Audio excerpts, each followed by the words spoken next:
મિત્રો good morning. મારું નામ અશોક આર પટેલ છે. હું વિશ્વકર્મા સરકારી એન્જિનિયરિંગ કોલેજ ચાંદખેડા અમદાવાદ ખાતે ગણિતશાસ્ત્ર વિષયમાં એસોસિએટ પ્રોફેસર તરીકે કામ કરું છું. મિત્રો, ગયા લેક્ચરમાં આપણે કેલી હેમિલ્ટન પ્રમેય વિશે શીખ્યા. આ પ્રમેયનો ઉપયોગ કરી શ્રેણિકનો વ્યસ્ત શ્રેણિક કઈ રીતે શોધાય એ શીખ્યા. સાથે સાથે શ્રેણિક પદાવલી આપેલી હોય તો એને શ્રેણિક સ્વરૂપમાં કઈ રીતે લખી શકાય એ આપણે શીખ્યા. આજે શ્રેણિક પ્રકરણમાં જ આગળ ડાયગોનલાઇઝેશન ઓફ એ મેટ્રિક્સ એ ટોપિકનો આપણે અભ્યાસ કરીશું. તો શરૂઆત કરીએ આપણે મિત્રો. યુનિટ નંબર 6 છે. એનું આજનું ટોપિક છે મેટ્રાઇસિસ, સબ ટોપિક ડાયગોનલાઇઝેશન ઓફ એ મેટ્રિક્સ, અને આજનો જે લેક્ચર છે એ 6 નંબરનો લેક્ચર છે. અગાઉ આપણે 5 લેક્ચર ઓલરેડી શીખી ગયા છીએ. ડાયગોનલાઇઝેશન ઓફ મેટ્રિક્સ સમજતા પહેલાં આપણે એની સાથે સંકળાયેલા અમુક વ્યાખ્યાઓ સમજીએ આપણે. તો એની સાથેની અગત્યની જે વ્યાખ્યાઓ છે એ વ્યાખ્યાઓમાં પહેલી વ્યાખ્યા સદિશોનું સુરેખ સંયોજન. સદિશોના સુરેખ સંયોજનને અંગ્રેજીમાં લિનિયર કોમ્બિનેશન ઓફ વેક્ટર્સ તરીકે ઓળખવામાં આવે છે. કઈ રીતે વ્યાખ્યાયિત થાય છે આપણે સમજીએ. ધારો કે આપણને n સદિશો x1 x2 up two xn આપેલા હોય અને આ સદિશોના અનુરૂપ વાસ્તવિક સંખ્યાઓ એટલે કે અદિશો α1 α2 અપ ટુ αn આપણને આપેલા હોય. જો આ સદિશો અને n અદિશો માટે x બરાબર α1 into x1 plus α2 into x2 plus α3 into x3 plus up to αn into xn થાય તો ડાબી બાજુના સદિશ x ને બાકીના n સદિશો x1 x2 અપ ટુ xnનું સુરેખ સંયોજન કહેવામાં આવે છે. સિમ્પલ આપણે સમજીએ. જો હું એક R2 નો સદિશ લઉં, સિમ્પલ સદિશ 2 3, તો 2 3 ને હું આ રીતે લખી શકીશ 2 ઇન્ટુ 1 0 પ્લસ 3 ઇન્ટુ 0 1.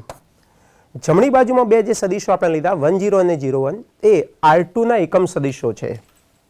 R2 ના એકમ સદિશો છે. હું જમણી બાજુના જે પદ આપેલું છે એનું સાદુરૂપ આપીશ તો મને શું મળશે? તો 1 0 સદિશને એક સંખ્યા 2 વડે ગુણાયેલો છે. બીજા પદમાં બીજો એકમ સદિશ 0 1 એ બીજી સંખ્યા અદિશ 3 સાથે ગુણાયેલો છે. જો આનું સાદુરૂપ લખીશ તો પહેલા પદનું સાદુરૂપ થશે 2 ઇન્ટુ 1 2 ઇન્ટુ 0, બીજા પદનું સાદુરૂપ થશે 0 ઇન્ટુ 3 0 1 ઇન્ટુ 3. એટલે કે હું પહેલા ઘટકોનો સરવાળો કરીશ તો 2 પ્લસ 0, બીજા ઘટકોનો સરવાળો કરીશ તો 0 પ્લસ 3. એટલે કે મને સદિશ 2 3 મળે છે, ડાબી બાજુ મળે છે. આમ સદિશ 2 3 એ બે સદિશો, કયા બે સદિશો? 1 0 અને 0 1 નું સુરેખ સંયોજન છે.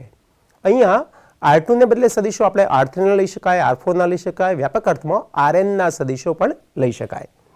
હવે બીજી વ્યાખ્યા તરફ જઈએ આપણે. સુરેખ સ્વાયત્ત સદિશો. સુરેખ સ્વાયત્ત સદિશોને અંગ્રેજીમાં લિનિયરલી ઇન્ડિપેન્ડન્ટ વેક્ટર્સ, જે એકબીજા ઉપર આધારિત ન હોય એ અલગ અલગ સદિશો, સ્વાયત્ત સદિશો એકબીજા ઉપર આધારિત છે નહીં. કઈ રીતે વ્યાખ્યાયિત કરીએ?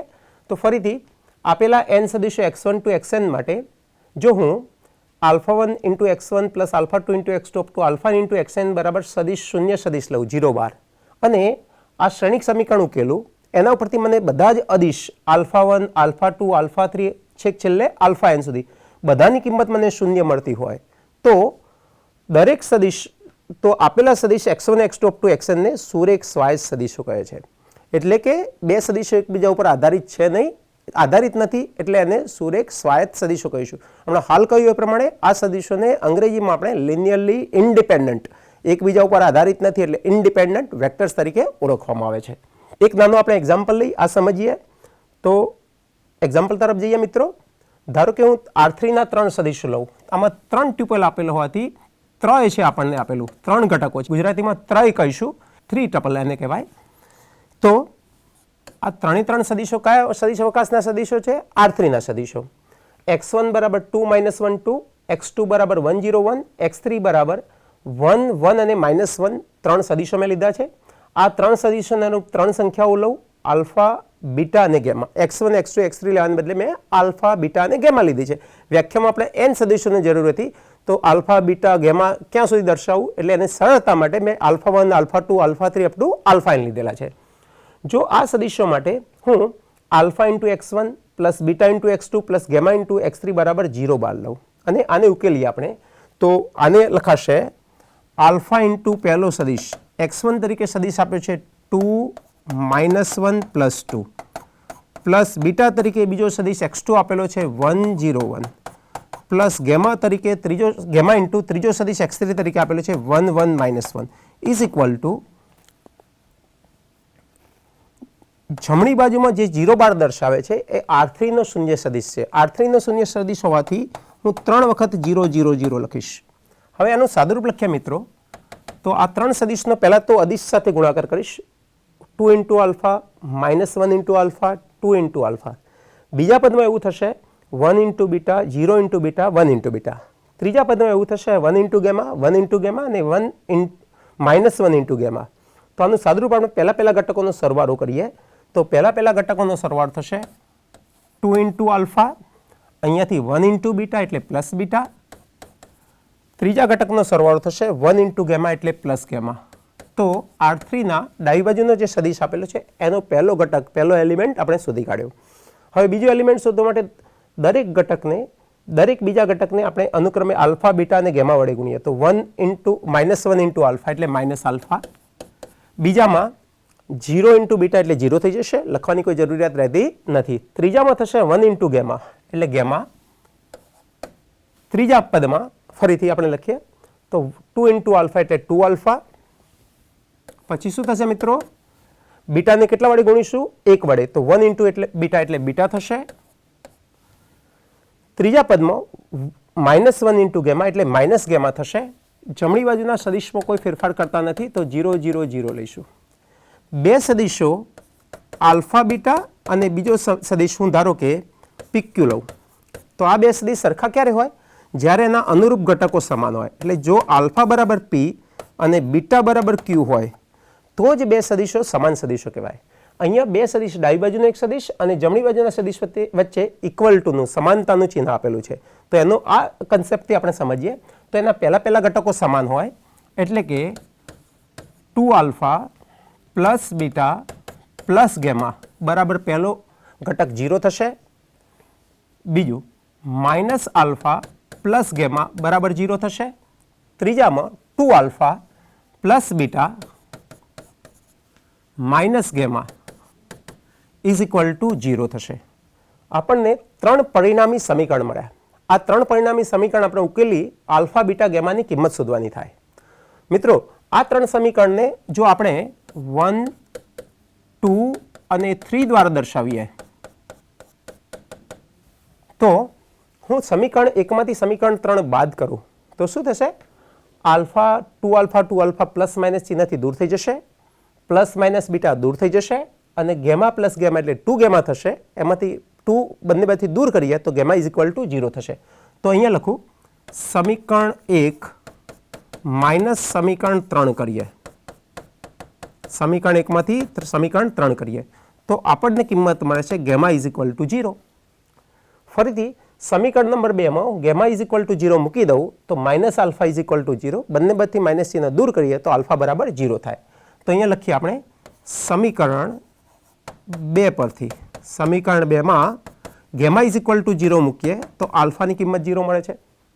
ફરીથી આલ્ફા અને ગેમાની કિંમત આપણે સમીકરણ નંબર 1 અથવા 3 માં મૂકી દઈએ. 1 બરાબર સમીકરણ 1 માં ગેમાને બદલે 0 મૂકી દઈશું, આલ્ફાને બદલે 0 મૂકી દઈશું તો પહેલું પદ અને ત્રીજું પદ 0 થઈ જશે. એટલે કે ડાબી બાજુમાં બીટા અને જમણી બાજુમાં 0. તો અહીંયા લખીએ સમીકરણ 1 પરથી બીટા બરાબર 0 થશે. મિત્રો સમીકરણ 1 પરથી બીટા બરાબર 0 થશે. આમ 3 અદિશ આપણે શોધી કાઢ્યા. કયા 3 અદિશ આપણને મળ્યા?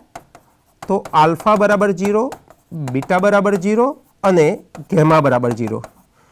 વ્યાખ્યા મુજબ જો 3 જેટલા અદિશો હોય એ બધા જ અદિશોની કિંમત 0 મળતી હોય, આપણે 5 અદિશ હોય તો 5 અદિશની, 3 અદિશ હોય તો 3 અદિશની, 10 અદિશ હોય તો 10 અદિશની અને n અદિશ હોય તો n અદિશની કિંમત આપણને જો 0 મળે તો આપણે કહી શકીએ કે આપેલા સદિશો કયા સદિશો? x1 x2 x3 કેવા સદિશો છે? સુરેખ સ્વાયત્ત સદિશો છે. તો x1 x2 x3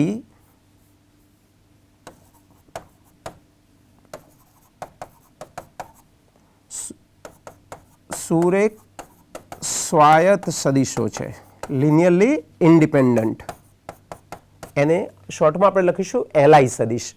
તો એલઆઈ સદિશ છે અને આ ત્રણ સદિશોને એક ગણમાં જ લખવામાં આવે તો આ ગણને સેટ ઓફ એલઆઈ વેક્ટર્સ એટલે સુરેખ સ્વાયત્ત સદિશ ગણ કહે છે. સુરેખ સ્વાયત્ત સદિશ ગણ કહે છે. તો ગણ છે. આમ મિત્રો, આપણે આપેલા સદિશો એ સુરેખ સ્વાયત્ત છે કે નહીં એ નક્કી કરવા આપણે શું કરવું પડશે? તો સદિશોનું એક સુરેખ સંયોજન લેવું પડશે.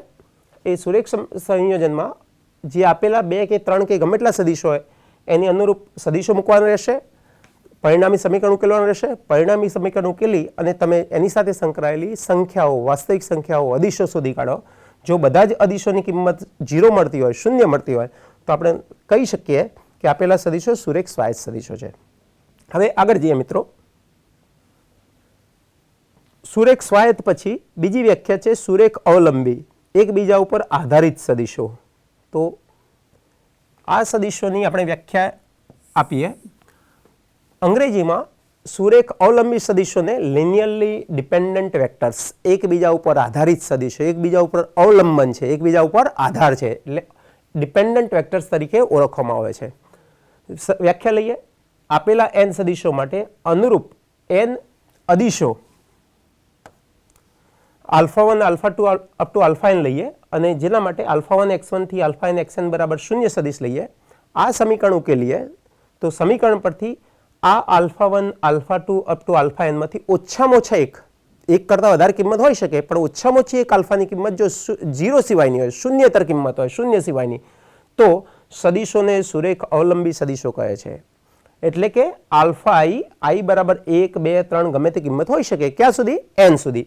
તો સદિશોને સુરેખ અવલંબી સદિશો કહે છે. અને સુરેખ અવલંબી સદિશોને એક ગણમાં દર્શાવીએ તો એ ગણને સુરેખ અવલંબી સદિશ ગણ કહે છે. અગાઉ આપણે વ્યાખ્યામાં જોયું તો જો સદિશો ઇન્ડિપેન્ડન્ટ હોય, સ્વાયત્ત હોય, તો એવા ગણને સુરેખ સ્વાયત્ત સદિશ ગણ કહેવાય. અહીંયા સુરેખ અવલંબી સદિશો ગણ કહીશું. ફરીથી આપણે એક એક્ઝામ્પલ દ્વારા વ્યાખ્યા સમજીએ. તો R3ના ફરીથી 3 સદિશો આપણે લીધા છે. કયા 3 સદિશો આપણે લીધા? x1 x2 અને x3. આ 3 સદિશોને અનુરૂપ 3 સંખ્યાઓ લઈએ, આલ્ફા, બીટા અને ગેમા. અને alpha into x1 plus beta into x2 plus gamma into x3 બરાબર 0 સદિશ લઈએ. x1 x2 x3 ને બદલે અનુરૂપ મેં સદિશો લખી દીધા. હવે અગાઉ ગણતરી કરીએ મુજબ આપણને 3 પરિણામી સમીકરણ મળશે. કયો 3 પરિણામી સમીકરણ મળશે? તો દરેક ઘટકને હું પહેલા સદિશ સાથે આલ્ફા વડે ગુણું, બીજા સદિશમાં દરેકને બીટા વડે ગુણીશ, ત્રીજામાં દરેકને ગેમા વડે. 3 સદિશો ઉપરથી 3 સમીકરણ આપણે સીધા લખી દઈએ. તો મિત્રો 3 સમીકરણ કંઈક થશે 1 into alpha plus 2 into beta plus 1 into gamma બરાબર જમણી બાજુ 0 સદિશ. બીજા ઘટક પરથી આપણને સમીકરણ મળશે alpha plus beta plus 3 gamma is equal to 0. ત્રીજા દરેક ઘટક પરથી આપણને સમીકરણ મળશે આલ્ફાનો ગુણક 0 હોવાથી પહેલું પદ 0 થશે, minus beta plus 2 gamma is equal to 0 થશે. હવે આ 3 સમીકરણો આપણે ઉકેલી દઈએ. આ જે પરિણામી 3 સમીકરણ મળ્યા એ 3 સમીકરણો જો આપણે ઉકેલી દઈએ તો એમાંથી આપણને આલ્ફા, બીટા અને ગેમાની કિંમત મળશે. મેં સરળતા માટે કિંમતો શોધી લીધી છે, જે કિંમતો 5, -2 અને -1 મળે છે.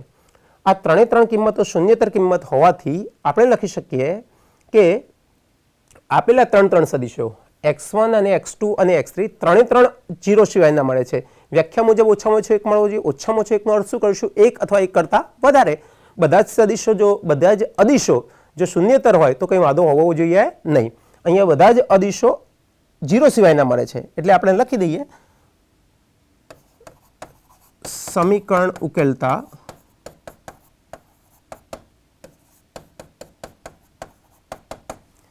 આલ્ફા, બીટા અને ગેમા લખ્યા માટે વ્યાખ્યા મુજબ આપેલ 3 સદિશો હું શોર્ટમાં લખીશ લિનિયરલી ડિપેન્ડન્ટ છે, LD છે, લિનિયરલી ડિપેન્ડન્ટ સુરેખ અવલંબી સદિશો છે. આ પૂરું થયા પછી આપણે આગળ જઈએ. શ્રેણિકનું વિકર્ણીકરણ, શ્રેણિકને વિકર્ણના સ્વરૂપમાં કઈ રીતે લખી શકાય એ સમજીએ.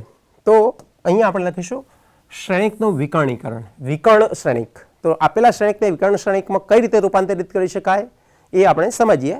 અંગ્રેજીમાં આને કહીશું diagonalization of a matrix. Diagonalization of a matrix વ્યાખ્યાયિત કરીએ. વ્યાખ્યાયિત કરવા માટે સૌથી પહેલા શ્રેણિક એ લઈએ. એ ચોરસ શ્રેણિક છે જેની કક્ષા n લઈએ. આ શ્રેણિક માટે બીજો આપણને n કક્ષાનો એક શ્રેણિક p એવો મળે કે જેથી p ઇન્વર્સ a અને p ત્રણ શ્રેણિકનો ગુણાકાર કરું તો ત્રણ શ્રેણિકનો ગુણાકાર મને એક વિકર્ણ શ્રેણિકમાં રૂપાંતરિત થઈ જતો હતો. કયા શ્રેણિકમાં રૂપાંતરિત થાય? ડાયાગોનલ મેટ્રિક્સમાં. ડી ડાયાગોનલ એટલે વિકર્ણ શ્રેણિક દર્શાવે છે. જો આ ત્રણ શ્રેણિકનો ગુણાકાર મને વિકર્ણ શ્રેણિક મળતો હોય તો શ્રેણિક એ ડાયાગોનલાઇઝેબલ શ્રેણિક છે તેમ કહેવાય, ડાયાગોનલાઇઝેબલ મેટ્રિક્સ છે તેમ કહેવાય. તેને ગુજરાતીમાં લખીશું શ્રેણિક એને વિકર્ણી સ્વરૂપમાં ગોઠવી શકાય અથવા શ્રેણિક એનું વિકર્ણીકરણ શક્ય છે. શ્રેણિક એનું વિકર્ણીકરણ શક્ય છે તેમ કહેવાય, શક્ય છે તેમ કહેવાય.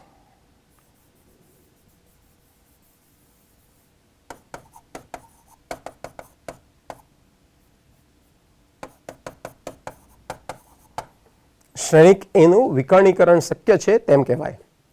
એટલે કે શ્રેણિક એ ડાયગોનલાઇઝેબલ મેટ્રિક્સ છે તેમ કહેવાય.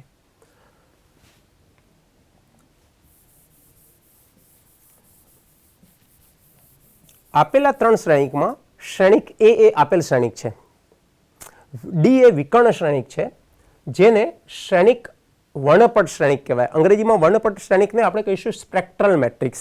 તો ડી એ સ્પેક્ટ્રલ મેટ્રિક્સ છે. શ્રેણિક પી એક મોડલ મેટ્રિક્સ છે, સ્પેશિયલ પ્રકારનો મેટ્રિક્સ છે. કઈ રીતે શોધીશું એ થોડી વાર પછી આપણે સમજીશું. તો ત્રણ શ્રેણિકો આપણને પી એ અને ડી મળે. પી ઉપરથી આપણે એનો વ્યસ્ત શ્રેણિક પી ઇન્વર્સ સરળતાથી શોધી શકીએ મિત્રો. તો આપણને આપેલું હોય કે કોઈ પણ એક શ્રેણિક ડાયગોનલાઇઝેબલ છે કે નહીં નક્કી કરવા માટે આપણે શું કરવું પડશે? તો આપેલા શ્રેણિક એ પરથી બીજો શ્રેણિક મારે પી શોધવો પડશે. શ્રેણિક પી શોધાઈ જાય પછી ત્રણ શ્રેણિકનો મારે ગુણાકાર કરવો પડશે. કયા ક્રમમાં? પહેલા પી ઇન્વર્સ, પછી એ અને પીનો ગુણાકાર લઉં. આ ગુણાકાર હંમેશા મને વિકર્ણ સ્વરૂપમાં ગોઠવાવો જોઈએ. હવે દરેક શ્રેણિકનું વિકર્ણીકરણ શક્ય હોય પણ ખરું અને ન પણ હોય. તો સરળતા માટે આપણે બે એવા પ્રમેય સમજી લઈએ જે પ્રમેયથી આપણે કહી શકીએ કે આપેલા શ્રેણિકનું વિકર્ણીકરણ શક્ય છે કે નહીં. તો પ્રમેય તરફ આપણે જઈએ મિત્રો. સામાન્ય રીતે પ્રમેયની કોઈ સાબિતી હોતી નથી, એટલે આ પ્રમેયને એક આપણે સ્વીકારી જ લઈશું કે આ પ્રમેય સાચા જ છે, એની કોઈ સાબિત કરવાની જરૂર રહેતી નથી. પહેલા પ્રમેયનું વિધાન છે, જો ચોરસ શ્રેણિક એની કક્ષા n હોય એટલે કે n કક્ષાના ચોરસ શ્રેણિક એ માટે જો n સુરેખ સ્વાયત્ત આઇગન સદિશો મળે તો શ્રેણિક એનું વિકર્ણીકરણ શક્ય છે. આનો અર્થ સમજીએ. શ્રેણિક એની કક્ષા n હોય તો n કક્ષાના શ્રેણિક માટે હું એના આઇગન સદિશો શોધી કાઢીશ, આઇગન વેક્ટર્સ શોધી શકીશ. આ મને ધારો કે એના n eigen vectors x1 x2 up two xn મળે છે તો મારે શ્રેણિકની કક્ષા n છે અને જુદા જુદા ભિન્ન આઇગન સદિશની સંખ્યા પણ n છે. જો શ્રેણિકની કક્ષા અને આઇગન સદિશની સંખ્યા બંને જો સમાન મળે તો એવા શ્રેણિકનું ડાયગોનલાઇઝેશન હંમેશા શક્ય હોય. એવા શ્રેણિકને વિકર્ણી સ્વરૂપમાં હંમેશા રૂપાંતરિત કરી શકાય છે. ક્યારેક આ પ્રમેયથી આપણે નક્કી કરી શકતા નથી કે આપેલા શ્રેણિકનું વિકર્ણીકરણ શક્ય છે કે નહીં. તો આપણને એના ઓલ્ટરનેટ તરીકે એક બીજું આપણને પ્રમેય આપેલું છે, એ પ્રમેય આપણે સમજીએ. ફરીથી n કક્ષાના ચોરસ શ્રેણિક એ માટે જો આ શ્રેણિકના બધા જ આઇગન મૂલ્યો ભિન્ન હોય, બધા જ આઇગન મૂલ્યો ભિન્ન હોય તો તે શ્રેણિકનું વિકર્ણીકરણ શક્ય છે. ધારો કે બે કક્ષાનો કોઈ ચોરસ શ્રેણિક લઈએ a2/2. આ શ્રેણિકના બે આઇગન વેલ્યુ મને મળે છે 1 અને ધારો કે બીજી આઇગન વેલ્યુ મળે છે 3. તો આ બંને આઇગન વેલ્યુ ભિન્ન થઈ ગઈ. જો આ બંને આઇગન વેલ્યુ ભિન્ન થવાને કારણે પ્રમેય નંબર 2 ના વિધાન પ્રમાણે આપણે કહી શકીએ કે શ્રેણિકની બંને આઇગન વેલ્યુ ભિન્ન છે, માટે આ શ્રેણિકનું વિકર્ણીકરણ, આ શ્રેણિકને વિકર્ણીકરણ સ્વરૂપમાં હંમેશા રૂપાંતરિત કરી શકાશે. એટલે કે આ શ્રેણિકનું ડાયગોનલાઇઝેશન પોસિબલ છે. આપેલા શ્રેણિક એ માટે ધારો કે એની કક્ષા 3 છે, એની આઇગન વેલ્યુ માની લો λ1 1, λ2 2 અને λ3 ફરીથી મને 2 મળે છે. તો આની 3 આઇગન વેલ્યુ મળે છે, પણ એમાં 3 પૈકીની 2 આઇગન વેલ્યુ કેવી છે? સમાન છે. તો આ પ્રમેય 2 મુજબ આપણે એવું નક્કી નહીં કરી શકીએ કે આ ડાયગોનલાઇઝેબલ છે કે નહીં, આનું ડાયગોનલાઇઝેશન પોસિબલ છે કે નહીં. તો ત્યાં આપણે પ્રમેય નંબર 1 નો ઉપયોગ કરીશું.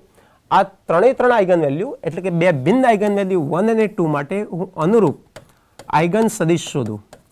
જો આમાંથી મને 2 જ આઇગન સદિશ x1 અને x2 મળે, 2 આઇગન વેલ્યુ છે, એ 2 આઇગન વેલ્યુ માટે મને આઇગન સદિશ x1 અને x2 જ મળે, તો આની કક્ષા 3 છે, આઇગન સદિશ 2 જ મળે છે, એટલે પ્રમેયથી કહી શકીશું કે આનું ડાયગોનલાઇઝેશન પોસિબલ છે નહીં, વિકર્ણીકરણ શક્ય નથી. પણ જો આ 2 જ સદિશો ભિન્ન આઇગન વેલ્યુ 1 અને 2 માટે મને 3 આઇગન સદિશ x1, x2, x3 મળે છે. ઘણા બધા એક્ઝામ્પલમાં આવું શક્ય હોય છે, એક જ આઇગન વેલ્યુ હોય સમાન 3 જગ્યાએ, પણ એના માટે 3 ભિન્ન આઇગન સદિશ મળી શકે છે. એવા એક્ઝામ્પલ છે, આપણે અગાઉના લેક્ચરમાં એ શીખીશું. તો 2 આઇગન વેલ્યુ ભિન્ન હોવા છતાં 3 મને આઇગન સદિશ મળે છે, ભિન્ન 3 આઇગન સદિશ મળે છે. તો એ વિકલ્પમાં આપણે પ્રમેય નંબર 1 નો ઉપયોગ થશે. પ્રમેય 1 મુજબ ભલે ને 2 આપણી પાસે આઇગન વેલ્યુ હોય, પણ એના આઇગન સદિશ 3 થયા, તો એની કક્ષા પણ 3 છે, આઇગન સદિશની પણ સંખ્યા 3 છે. તો આ વિકલ્પમાં પ્રમેય 1 મુજબ જે શ્રેણિક આપેલો છે એ શ્રેણિકનું ડાયગોનલાઇઝેશન હંમેશા પોસિબલ થશે, એનું વિકર્ણીકરણ શક્ય બનશે. હવે આગળની વ્યાખ્યા સમજીએ કે જો P ઇન્વર્સ AP બરાબર વિકર્ણ શ્રેણિક D હોય તો આ શ્રેણિકનું વિકર્ણીકરણ શક્ય છે કે નહીં, ડાયગોનલાઇઝેશન પોસિબલ છે કે નહીં એ દર્શાવે છે. પણ આ શ્રેણિક D ને બદલે હું બીજો કોઈ શ્રેણિક B લઈ લઉં, જ્યાં A અને B સમાન કક્ષાના 2 શ્રેણિક છે, અને બંને શ્રેણિક કેવા શ્રેણિક છે? ચોરસ શ્રેણિક. તો વ્યાખ્યા આવી થશે, આપેલા શ્રેણિક A અને B n કક્ષાના ચોરસ શ્રેણિક હોય, અને આ 2 શ્રેણિક માટે એક એવો શ્રેણિક મને P મોડલ મેટ્રિક્સ P એવો મળે છે કે જેથી P ઇન્વર્સ ગુણ્યા A ગુણ્યા P 3 શ્રેણિકનો ગુણાકાર, P ઇન્વર્સ A અને P નો ગુણાકાર કોઈ શ્રેણિક D ને બદલે, D ફોર ડાયગોનલ, એને બદલે B મળે મને, તો શ્રેણિક A અને B સમાન શ્રેણિકો છે તેમ કહેવાય. અંગ્રેજીમાં એને સિમિલર મેટ્રાઇસિસ કહીશું, સમરૂપ શ્રેણિકો કહેવાય, એટલે એને સિમિલર મેટ્રાઇસિસ તરીકે ઓળખવામાં આવે છે. જો આપેલા 2 શ્રેણિકો સિમિલર મેટ્રાઇસિસ હોય તો એ 2 શ્રેણિકોના નિસ્સાયકનું મૂલ્ય પણ સમાન હોય છે, જે એક પ્રમેયમાં દર્શાવ્યું છે.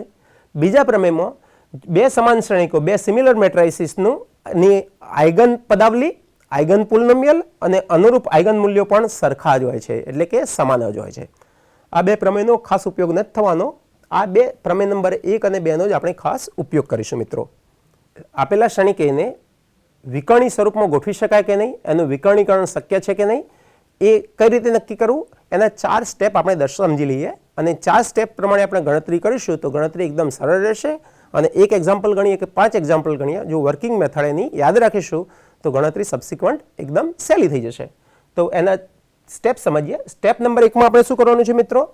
તો સ્ટેપ નંબર 1 માં સૌથી પહેલા આપણે આઇગન મૂલ્યો એના શોધવા પડશે. આઇગન મૂલ્યો એટલે આઇગન વેલ્યુ શોધવી પડશે. આઇગન વેલ્યુ શોધવા માટે આની અગાઉના લેક્ચરમાં 4 નંબરના લેક્ચરમાં આઇગન વેક્ટર્સ અને આઇગન વેલ્યુનો આપણે કન્સેપ્ટ સમજેલા છીએ. આઇગન વેલ્યુ કઈ રીતે શોધી શકાય આપણને ખબર છે. તો એના માટે આપણે શ્રેણિક આપેલા શ્રેણિક A પરથી એક શ્રેણિક મારે નવો શોધવો પડશે. કયો શ્રેણિક શોધવું? A minus lambda I. જે શ્રેણિક મળે એનો નિસ્સાયક લઈ લઉં, નિસ્સાયકને 0 સાથે સરખાવી સમીકરણ મળશે. એ સમીકરણ ઉકેલી દઈએ તો એ સમીકરણના જે બીજ થશે એ બીજ એના આઇગન મૂલ્યો થશે. તો સૌથી પહેલા આઇગન મૂલ્યો મારે શોધવાનું થશે. કક્ષા n હશે તો એના n આઇગન મૂલ્યો હશે λ1 થી λn. જરૂર નથી બધા અલગ હોય, અમુક આપેલા n પૈકીના થોડાક સમાન હશે અને બાકીના બધા ભિન્ન હશે. સ્ટેપ નંબર 2 માં આપણે શું કરીશું મિત્રો? તો સ્ટેપ નંબર 2 માં આ જે આઇગન મૂલ્ય મળે છે λ1, λ2 અપ ટુ λn, દરેક આઇગન મૂલ્યને આપણે શ્રેણિક A minus lambda into x બરાબર 0, જ્યાં એના અજ્ઞાત x1 x2 x3 અથવા xyz જે કંઈ હોય અને જમણી બાજુ શૂન્ય ક્ષણિક છે વિકર્ણ ક્ષણિક, એના પરથી આપણે આ સમીકરણ શોધી દઈ અનુરૂપ આઇગન સદિશ આપણે શોધીશું. આઇગન સદિશ મને મળશે x1 x2 up two xn મળી જશે.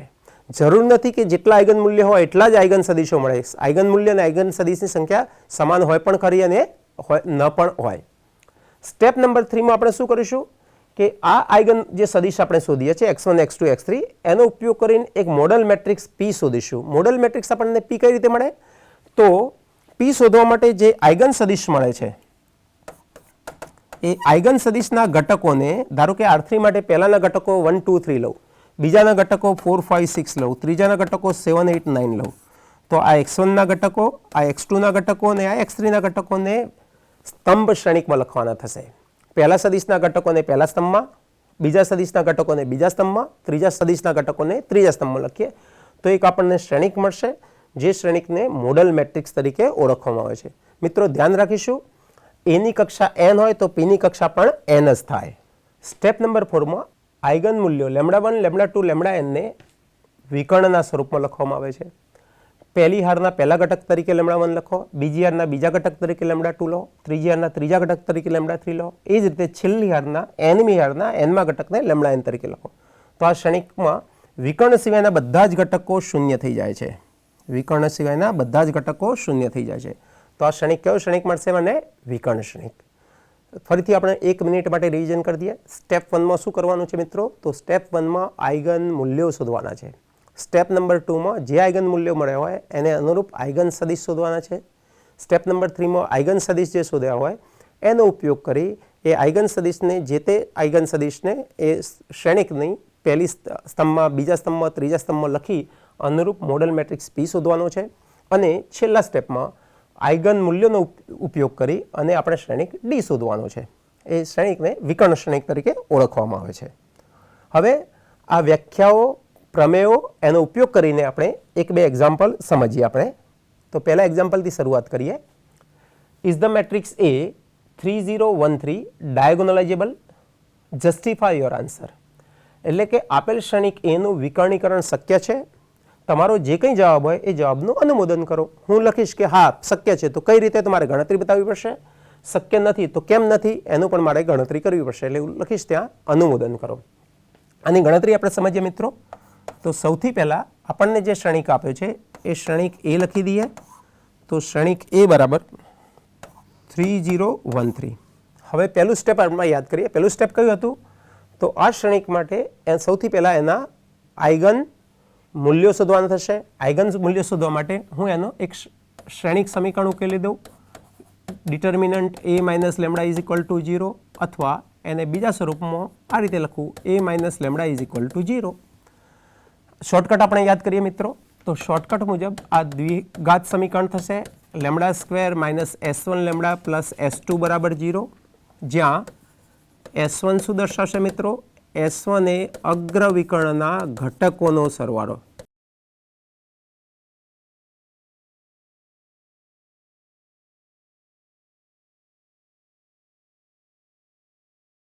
અગ્ર વિકર્ણના ઘટકો, શ્રેણિકના અગ્ર વિકર્ણ ઉપર ઘટકો 2 છે. કયા 2 છે મિત્રો? 3 અને 3. તો મારે સાદો એનો સરવાળો કરી દઉં. તો 3 + 3 સાદુરૂપ થશે 6. S2 દર્શાવે છે શ્રેણિક A નો નિસ્સાયક. તો A ના નિસ્સાયકનું મૂલ્ય,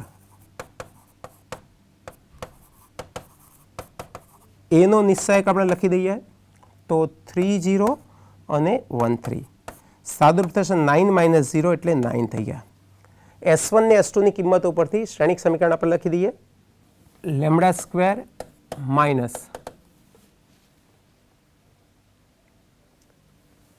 6 lambda plus 9 is equal to 0.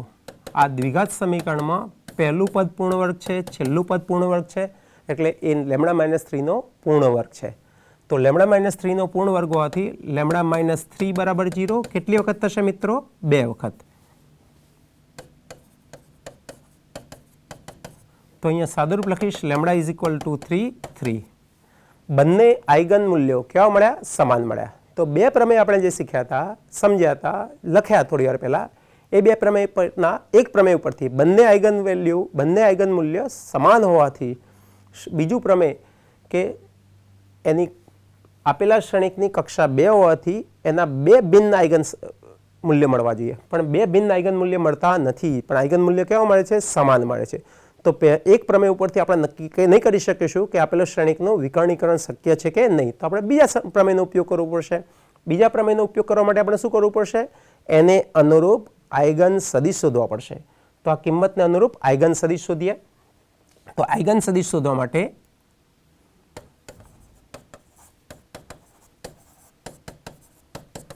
આ આઇગન મૂલ્યો છે. હવે આઇગન સદિશ શોધવા માટે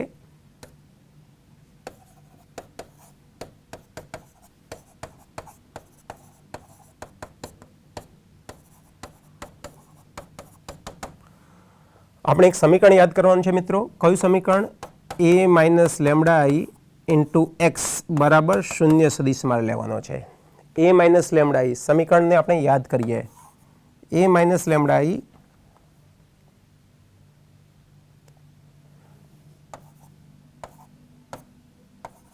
શ્રેણિક એ આપેલો છે 3013, આપણે નોંધી લઈએ.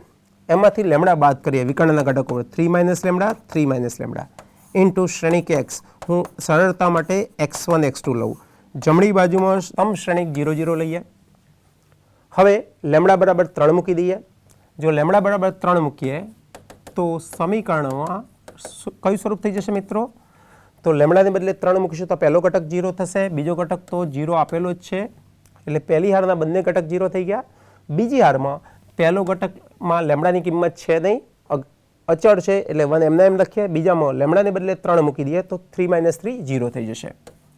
ઇન્ટુ x1 x2 બરાબર 0 શ્રેણિક 0 0 થઈ ગયો.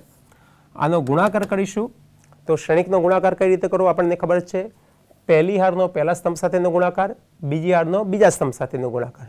તો પહેલી હારનો પહેલા સ્તંભ સાથેનો ગુણાકાર કરશો તો 0 × x1 + 0 × x2 એટલે 0, 1 × x1 0 × x2 એટલે x1 બરાબર શ્રેણિક થઈ ગયો 0 0. હવે આ શ્રેણિકને બે શ્રેણિકો સમાન હોવાથી અનુરૂપ ઘટકો સરખાવીએ. પહેલા ઘટકો તો 0 છે જ, સરખાવવાની કોઈ જરૂરિયાત રહેતી નથી, પણ બીજા ઘટકો સરખાવીએ તો x1 બરાબર 0 મળશે. સમીકરણમાં xમાં આપણે બે અજ્ઞાત લીધા છે x1 x2, સાદુરૂપમાં માત્ર એક જ અજ્ઞાત x1 મળે છે, એટલે બીજો અજ્ઞાત એને ફ્રી વેરિયેબલ તરીકે આપણે યાદ રાખીએ. અને x2 ની કોઈ પણ કિંમત હોઈ શકે. તો હું ધારી લઉં, ધારો કે આમાં x2 એબ્સન્ટ છે, x2 છે નહીં, તો x2 ની આપણે કોઈ પણ કિંમત આપણે લઈ શકીએ.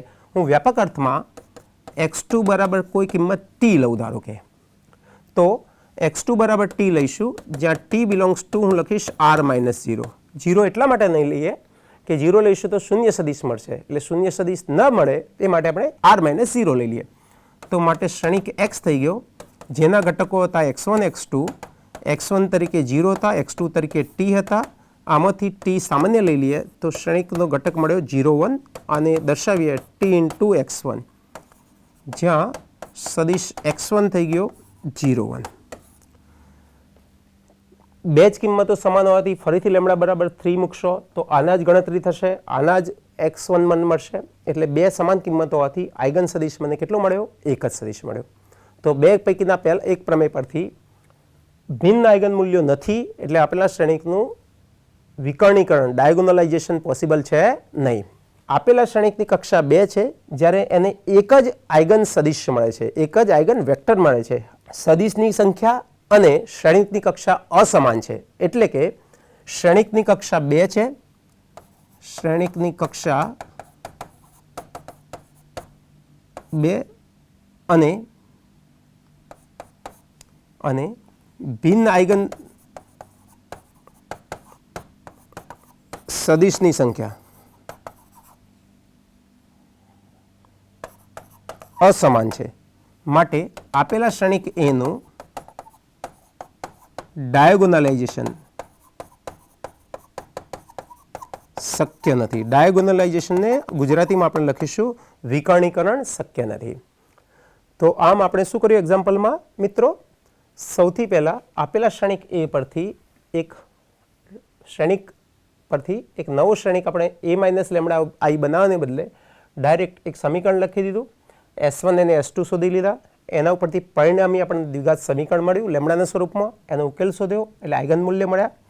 બંને આઇગન મૂલ્યો સમાન છે એટલે એક બે પૈકીની પહેલી કિંમત અને બીજી કિંમત સમાન હોવાથી આપણે લેમડા બરાબર 3 માટે આઇગન સમીકરણ ઉકેલ્યું, શ્રેણિક સમીકરણ જે છે, અને એના ઉપરથી આપણે x1 x2 ની કિંમતો શોધી દીધી. x1 મળે છે, x2 આ સમીકરણમાં કોઈ જગ્યાએ છે નહીં એટલે x2 એબ્સન્ટ છે.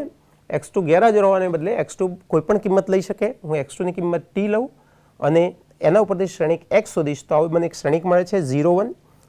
આ એક જ સદિશ છે જ્યારે શ્રેણિકની કક્ષા 2 હોવાથી શ્રેણિકની કક્ષા અને આઇગન સદિશની સંખ્યા ભિન્ન છે એટલે શ્રેણિકનું ડાયગોનલાઇઝેશન પોસિબલ છે નહીં મિત્રો. હવે આ પ્રમેયનો ઉપયોગ કરી સાથે સાથે એક નવું પ્રમેય આપણે સમજી અને શ્રેણિકની 2 ઘાત 3 ઘાત શોધવી એકદમ સહેલી છે, પણ શ્રેણિકની 10 ઘાત 20 ઘાત 50 ઘાત 100 ઘાત કઈ રીતે શોધવી એ આપણે વિકર્ણીકરણનો ડાયગોનલાઇઝેશનનો ઉપયોગ કરી સરળતાથી સમજી શકીએ. તો એ પહેલાં આપણે પ્રમેય સમજીએ અને પ્રમેય પછી આપણે એક એક્ઝામ્પલ લઈ અને એની 10 ઘાત અને એની 12 ઘાત આ સમીકરણનો ઉપયોગ કરી આપણે શોધી લઈએ. ચોરસ શ્રેણિક એનું વિકર્ણીકરણ શક્ય હોય એટલે કે એ કેવું શ્રેણિક હોય? ડાયગોનલાઇઝેબલ શ્રેણિક હોય અને એના માટે વિકર્ણ શ્રેણિક P આ રીતે વ્યાખ્યાયિત હોય. વિકર્ણ શ્રેણિક D એ P ઇન્વર્સ AP દ્વારા વ્યાખ્યાયિત હોય તો એની k ઘાત બરાબર P D ની k ઘાત અને P ઇન્વર્સ. તો અહીંયા D બરાબર P ઇન્વર્સ AP છે. બંને બાજુ આપણે શ્રેણિક P વડે ગુણીએ. હું જમણી બાજુમાં P અને P ઇન્વર્સ સાથે લઈશ તો AP થશે. આ બે શ્રેણિક એકબીજાના વ્યસ્ત શ્રેણિક હોવાથી એનું પરિણામ શ્રેણિક એકમ સદિશ થશે એટલે IAP થશે. કોઈપણ શ્રેણિકને એકમ શ્રેણિક વડે ગુણીએ તો એના શ્રેણિક આપણને પાછો મળે છે એટલે બરાબર AP થશે. હવે બંને બાજુ જમણી બાજુ પોસ્ટ મલ્ટીપ્લાય કરીએ તો P ઇન્વર્સ વડે Pના વ્યસ્ત શ્રેણિક વડે ગુણાકાર કરીએ તો AP ઇન્ટુ P ઇન્વર્સ થશે એટલે કે ડાબી બાજુમાં કોઈ ફેરફાર થશે નહીં. જમણી બાજુમાં આ બે શ્રેણિકને ભેગા કરી દઈએ તો A ઇન્ટુ I થશે જેનું સાદુરૂપ થશે A એટલે શ્રેણિક A બરાબર P into D into P inverse થઈ ગયો. બંને બાજુ k ઘાત લેતા પહેલા ને છેલ્લા શ્રેણિકમાં કોઈ ફેરફાર નહીં થાય, માત્ર D ઉપર જ ઘાતાંક આવી જશે. તો આ એક પરિણામ છે. તો આ બે શ્રેણિક કેવા શ્રેણિક થઈ જશે? એકમ શ્રેણિક. શ્રેણિકો માટે જૂથનો નિયમ સાચો છે. તો એસોસિએટિવ રૂલ પ્રમાણે AB પહેલાં શોધવું એનો C સાથે ગુણાકાર કરું કે પહેલાં B અને C શોધવું એનો A સાથે ગુણાકાર કરવું, હંમેશા જવાબ સમાન મળશે. તો આ બે શ્રેણિક હું ભેગા કરી દઈશ તો P ઇન્ટુ P ઇન્વર્સ થશે જેનું સાદુરૂપ થશે I એટલે P બરાબર જમણી બાજુમાં A બરાબર D થઈ જશે એટલે એની k ઘાત બરાબર D ની k ઘાત થઈ જશે. બરાબર. તો આ એક પરિણામ મળ્યું A રેઝ ટુ k બરાબર P into D raise to k into P inverse. ફરીથી મિત્રો રકમ સમજી લઈએ. આપેલો એક 2x2 શ્રેણિક આપેલો છે. આ શ્રેણિક પરથી વિકર્ણ શ્રેણિક D શોધવાનો છે અને વિકર્ણ શ્રેણિક D મળ્યા પછી આ પરિણામનો ઉપયોગ કરી આપણે એની 10 ઘાત અને એની 12 ઘાત શોધી લઈએ. શ્રેણિક વિકર્ણ શ્રેણિક D શોધવા માટે સ્ટેપ નંબર 4 સુધી આપણે જવું પડશે. એટલે પહેલાં આઇગન મૂલ્ય શોધીએ, અનુરૂપ આઇગન સદિશ શોધીએ, મોડેલ મેટ્રિક્સ P શોધી લઈએ અને છેલ્લે D ઉપરથી આપણને A P P ઇન્વર્સ અને D પરથી આપણને શ્રેણિક D વિકર્ણ શ્રેણિક D મળશે. શરૂઆત કરીએ મિત્રો તો અહીંયા લખીએ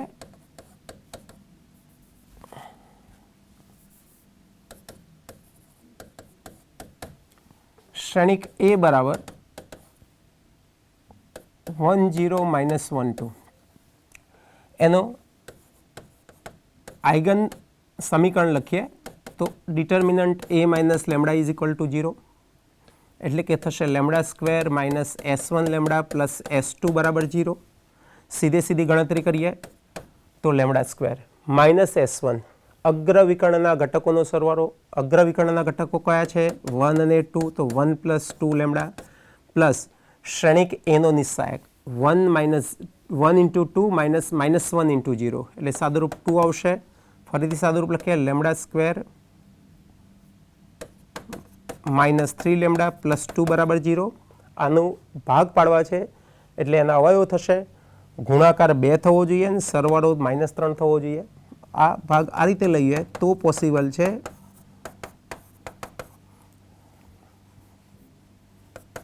મિત્રો પહેલું અને બીજું પદ ભેગું લખું તો તો પહેલા અને બીજા પદમાંથી આપણને લેમડા સામાન્ય મળશે, લેમડા -2. બીજા અને ત્રીજા પદને સાથે લઈએ, એમાંથી -1 કોમન લઈ લઈએ તો સાદુરૂપ થશે લેમડા -2 બરાબર 0. ફરીથી આ સ્ટેપ આપણે જોઈએ તો આ પદમાં લેમડા -2 સામાન્ય છે, એને સામાન્ય તરીકે લઈએ, લેમડા -2 ઇન્ટુ લેમડા -1 બરાબર 0. બે અવયવનો ગુણાકાર 0 છે, એનો અર્થ પહેલો અવયવ 0 હશે અથવા તો બીજો અવયવ 0 હશે. તો આના ઉપરથી આપણે લખીએ લેમડા -2 બરાબર 0 અથવા લેમડા -1 બરાબર 0. ફરીથી લખીએ તો લેમડા બરાબર 2 અથવા લેમડા બરાબર 1. આપેલા ક્ષણિકના બે આઇગન મૂલ્ય મળ્યા તો અહીંયા લખીએ માટે માગેલ આઇગન મૂલ્ય લેમડા 1 ઇઝ ઇક્વલ ટુ 1 અને લેમડા 2 ઇઝ ઇક્વલ ટુ 2 છે. મેં ક્રમ બદલ્યો છે, ક્રમ ન બદલો અને એમને એમ લખો તો પણ વાંધો આવશે નહીં.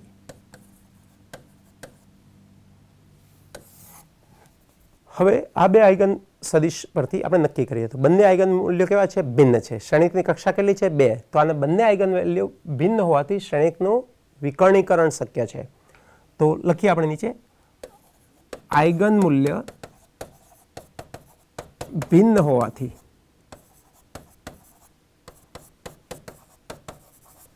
શ્રેણિક A નું વિકર્ણીકરણ, શું કહીશું મિત્રોને? ડાયગોનલાઇઝેશન, વિકર્ણીકરણ શક્ય છે. તો આ શ્રેણિકનું વિકર્ણીકરણ શક્ય છે એટલે એના ઉપરથી આપણે શ્રેણિક P શોધવા માટે આના અનુરૂપ આઇગન સદિશ શોધી કાઢીએ. તો અહીંયા લખીએ આઇગન સદિશ શોધવા માટે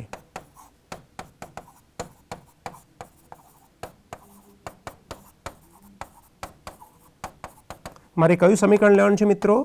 તો શ્રેણિક સમીકરણ A minus lambda I into x બરાબર 0 લેવાનું છે.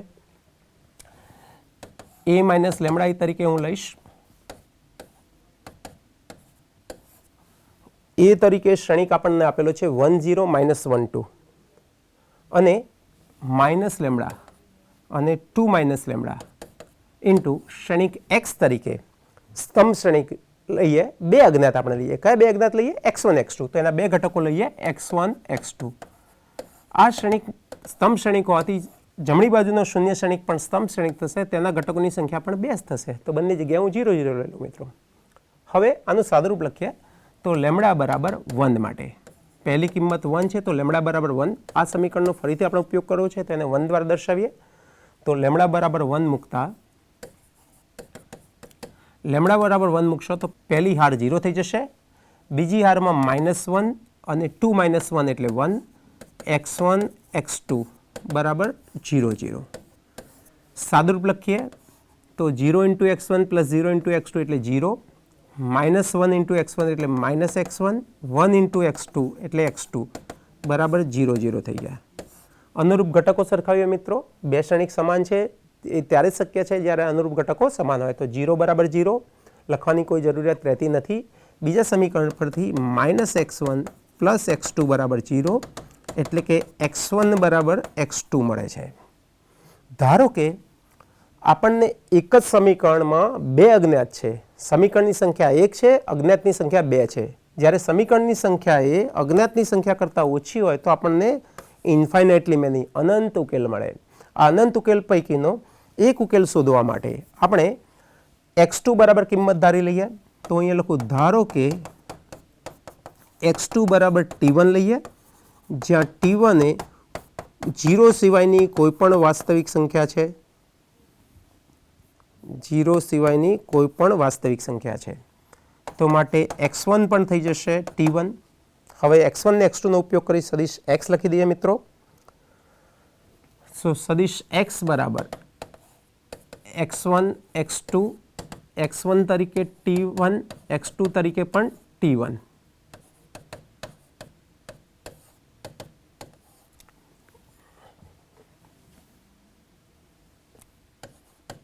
t1 સામાન્ય લઈએ તો આપણને સદિશ તરીકે ઘટકો 1 1 મળે છે.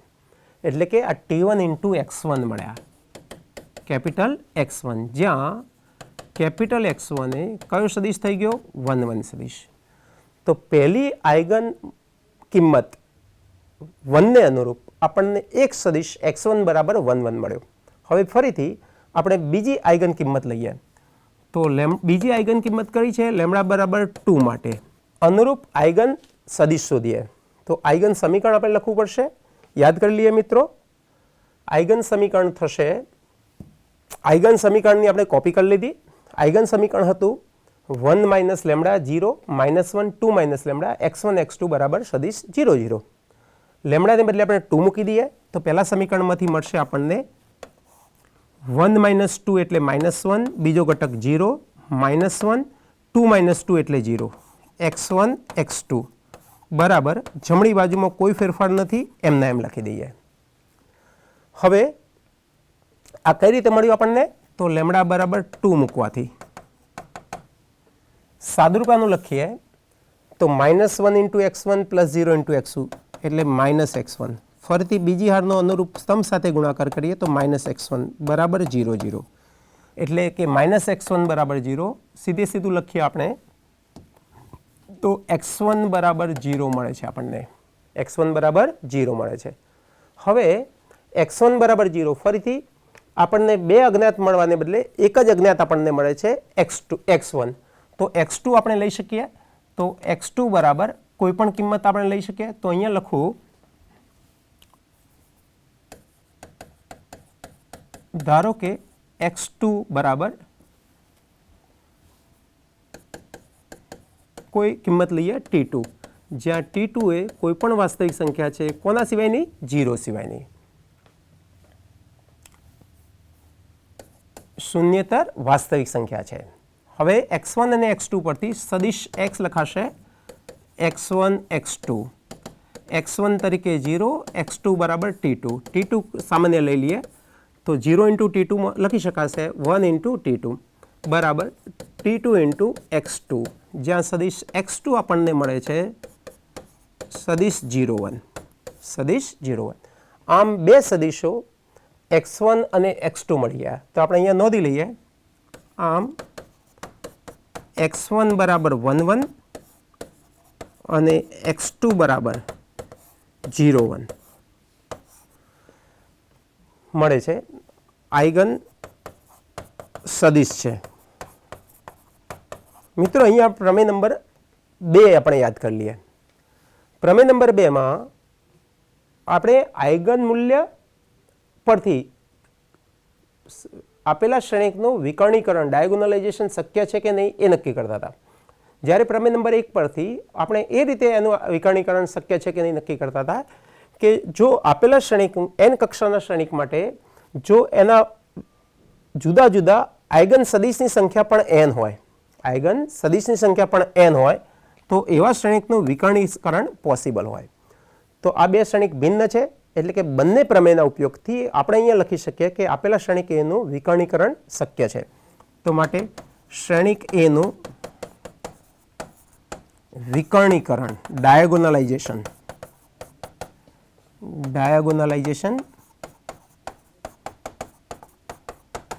પોસિબલ છે, શક્ય છે.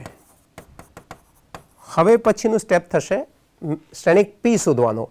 તો શ્રેણિક P શોધવા માટે આપણે બે શ્રેણિકની જરૂરિયાત પડશે, x1 અને x2 ની.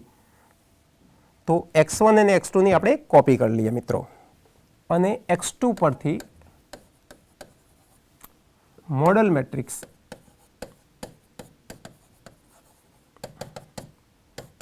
P બરાબર. મિત્રો જ્યારે આપણે 4 સ્ટેપ લખ્યા ત્યાં મેં આપને સમજાવ્યું હતું કે શ્રેણિક P મોડલ મેટ્રિક્સ કઈ રીતે મળે છે. તો જે બે આપણને સદિશો મળે આઈગન સદિશો, એ આઈગન સદિશોના ઘટકોને સ્તંભ તરીકે લખવાના છે. પહેલા સદિશના ઘટકોને પહેલા સ્તંભ તરીકે, બીજા સદિશના ઘટકોને બીજા સ્તંભ તરીકે. તો આપણને શ્રેણિક P મળ્યો. હવે આ શ્રેણિક P પરથી આપણે એનો વ્યસ્ત શ્રેણિક P ઇન્વર્સ શોધી લઈએ. P ઇન્વર્સ શોધવા માટે શું કરવું પડશે? હું સિમ્પલ સ્ટેપનો ઉપયોગ કરું. 1/P નું નિશ્ચાયક ગુણ્યા એના નિશ્ચાયકને આપણે એના એડજોઇન્ટ ઓફ P વડે ગુણી લઈએ. નિશ્ચાયકનું મૂલ્ય થશે અગ્ર વિકર્ણ માઇનસ પ્રતિવિકર્ણ એટલે 1 - 0 1 થઈ જશે, અને એનો એડજોઇન્ટ શોધવા માટે આપણે અગ્રવિકર્ણના ઘટકોની અદલાબદલી કરી લઈએ. બંને ઘટકો સમાન હોવાથી અદલાબદલીમાં કોઈ ફેરફાર નહીં થાય. પ્રતિવિકર્ણના ઘટકો એમના એમ લખી દઈએ. હવે એનું ચિહ્ન બદલીએ તો પ્લસને બદલે માઇનસ, પણ -0 લખવાની કોઈ જરૂરિયાત રહેતી નથી. તો આપણને આ ઉપરથી શ્રેણિક P ઇન્વર્સ મળ્યો. કયો શ્રેણિક મળ્યો મિત્રો? -10 અને -1 મળ્યો. તો આ P ઇન્વર્સ થઈ ગયો. ત્રણ શ્રેણિક ભેગા કરીએ આપણે. કયા ત્રણ શ્રેણિક ભેગા કરીએ? P ઇન્વર્સ બરાબર 10 -11. ફરીથી ગણતરી સમજીએ. 10 -11 શ્રેણિક A તરીકે 10 -12, શ્રેણિક P તરીકે 10 11. ગુણાકાર થશે 1 × 1 0 × એટલે 1 થશે. 1 × 0 0 × 2 એટલે 0 થશે. -1 × 1 1 × 1 એટલે -2 થઈ જશે. 1 × 1 -1 એટલે -2 થઈ જશે. અહીંયા ગુણાકાર 0 અને અહીંયા +2 થઈ જશે. ફરીથી સાદુરૂપ લખીએ તો 1 × 1 0 × 1 એટલે 1 0 થશે. -2 + 2 0 થઈ જશે. -2 + 2 એટલે 1 0 0 2 થઈ ગયા. એટલે સાદુરૂપ થયું 1. આ પહેલી આઈગન કિંમત છે λ1, આ બીજી આઈગન મૂલ્ય અથવા કિંમત છે λ2. તો એના બદલે λ1 2 લખી દઈએ તો આપણે એક શ્રેણિક મળ્યો. તો D બરાબર 1 0 અને 0 2 મળે છે. તો આ વિકર્ણ શ્રેણિક થઈ ગયો. હવે બે કિંમતો આપણે શોધવાની બાકી રહી મિત્રો. કઈ બે કિંમતો શોધવાની બાકી રહી? તો બે કિંમતો શોધવાની જે બાકી રહી એ બે કિંમતો a⁻10 અને a⁻12. તો એ શોધવા માટે આપણે એક સમીકરણ લઈશું. a⁻10 અને a⁻12 શોધવા માટે આ પરિણામનો ઉપયોગ કરીએ. તો ak બરાબર p ઇન્ટુ, તો a⁻k ઘાત બરાબર p ઇન્ટુ d⁻k ઘાત અને p ઇન્વર્સ મળશે. શ્રેણિક P તરીકે આપણે લખી દઈએ 1 0 0 2. એની k ઘાત આપણે અહીંયા લખીશું, k ઘાત લખીશું. અને શ્રેણિક P ઇન્વર્સ લખી દઈએ મિત્રો. તો શ્રેણિક P ઇન્વર્સ એટલે 1 0 -1 +1. હવે k બરાબર આપણે 10 મૂકીએ તો આપણું પરિણામ થશે a⁻10 બરાબર 1 0 1 1 1⁻10 0 0 2⁻10 1 0 -1 1 1 ઇઝ ઇક્વલ ટુ 1 0 1 1. 1⁻10 એટલે 1 જ થશે. જ્યારે 2⁻10 કરશો એટલે 1024 મળશે. તો આપણે ત્યાં લખી દઈએ 1024 અને જમણી બાજુના શ્રેણિકમાં કોઈ ફેરફાર કરતા નથી. હવે પહેલા બે શ્રેણિકનો ગુણાકાર કરીએ તો 1 × 1 0 × 1 એટલે પહેલો ઘટક 1 મળશે. બીજો ઘટક 1 × 0 0 × 1 × 0 0 0 × એટલે બીજો ઘટક 0 થઈ જશે.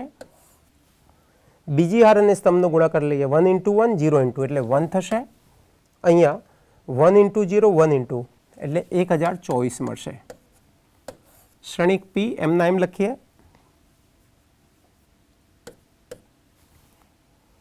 1 0 -1 +1. ફરીથી ગુણાકાર કરીએ, અનુરૂપ હાર અને સ્તંભનો ગુણાકાર કરીએ તો 1 × 1 0 × 1 એટલે 1 થઈ ગયા. 1 × 0 0 × 1 એટલે 0 થઈ ગયા. 1 × 1 અને માઇનસ એટલે -1 -1024 એટલે 1023 રહેશે. અહીંયા 0 અને અહીંયા એટલે 1024 મળશે. તો મને આના સાદુરૂપ a⁻10 બરાબર શ્રેણિક મળ્યો મને 1 0 -1023 અને 1024 મળે છે મિત્રો. આ જ રીતે હું k બરાબર જો 12 મૂકી દઉં, k બરાબર 12 મૂકી દઉં તો મને એક નવી કિંમત મળશે a⁻12. તો a⁻12 કઈ રીતે શોધાય એ મિત્રો જસ્ટ 1 મિનિટ માટે સમજાવું. ફરીથી આને આપણે એક નંબર આપી દઈએ 2. તો પરિણામ 2 માં k બરાબર 12 મૂકીએ તો સમીકરણ થશે a⁻12 બરાબર 1 0 1 1. 1⁻12 1 થશે. 0 0 2⁻12 2⁻10 1024 થશે.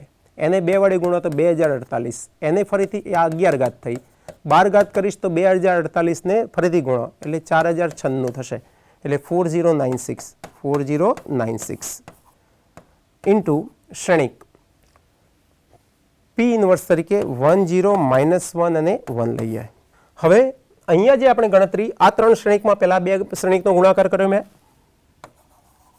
અને એના પરથી આ શ્રેણિક મેળવ્યો, ફરીથી આ 2 શ્રેણિકનો ગુણાકાર કર્યો આ શ્રેણિક મળ્યો. એ જ રીતે તમે પહેલા 2 શ્રેણિકનો અથવા બીજા ત્રીજા શ્રેણિકનો પહેલા ગુણાકાર કરી જે જવાબ આવે અને ત્રીજા શ્રેણિક સાથે ગુણશો તો તમને એની 12 ઘાત શ્રેણિકનું મૂલ્ય કયું થાય એ આવા કોઈ સ્વરૂપમાં મળશે. બરાબર મિત્રો? આમ આજે આપણે 2 કક્ષાના શ્રેણિક આપેલા હોય એનું ડાયગોનલાઇઝેશન કઈ રીતે શોધાય એના એક્ઝામ્પલ શીખ્યા. આવતા લેક્ચરમાં ફરીથી આપણે 3 કક્ષાના શ્રેણિકનું વિકર્ણીકરણ કઈ રીતે શોધાય એવા થોડાક એક્ઝામ્પલ કરીશું. પછી આપેલા શ્રેણિક પરથી એનું ઓર્થોગોનલી ડાયગોનલ મેટ્રિક્સ કઈ રીતે શોધાય એ આપણે શીખીશું. આપ સર્વેનો ખૂબ ખૂબ આભાર માનું છું. આવતા લેક્ચર સુધી આપ ખુશ રહો, સ્વસ્થ રહો એવી આશા છે. જય ગુજરાત, જય ભારત.